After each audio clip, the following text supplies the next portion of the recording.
તો અમદાવાદ મહાનગરપાલિકાનું વધુ એક કારસ્તાન સામે આવ્યું. ખાનગી ક્વોરીને છાવરવા ટીપીની કામગીરી અધૂરી મૂક્યાનો આરોપ છે.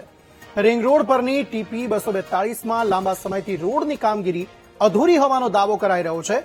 સોસાયટી વિસ્તારમાં રોડ બન્યો પણ રિંગ રોડને ન જોડવામાં આવ્યો. તંત્રની અધૂરી કામગીરીના લીધે સ્થાનિકો 1 કિલોમીટરનો ફેરો મારવા મજબૂર બન્યા છે. અનેક વખત રજૂઆત કરવા છતાં નિરાકરણ ન આવ્યાનો દાવો કરવામાં આવી રહ્યો છે.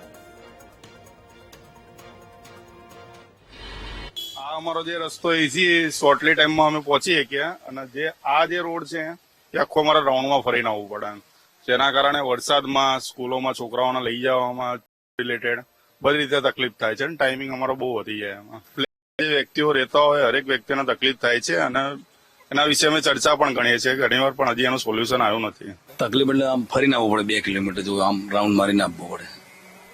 કેટલા સમયથી આપ અહીંયા રહેવા આવ્યો છો ને? વરસ થઈ ગયો, મને 1 વર્ષ થઈ ગયો છે. રોડ બન્યો છે, શા માટે રિંગ રોડ ને નથી જોડી રહ્યો એ ખબર નહીં શાના માટે, શું પ્રોબ્લેમ છે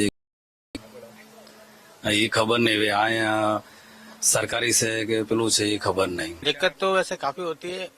जब हमने फ्लैट वगैरह लिए थे तब उस टाइम बोला गया था बिल्डर्स द्वारा कि भाई ये रास्ता खुल जाएगा, पर अभी तक हुआ नहीं है ये. अब ये हमें पता नहीं है कि किस एंड पे ये काम अटका हुआ है. हो सकता है कि बिल्डर ने हो या फिर ये प्राइवेट प्रॉपर्टी हो. बाकी आप देख सकते हो कि वहाँ तक रास्ता बना हुआ है, तो होना चाहिए वैसे हमारे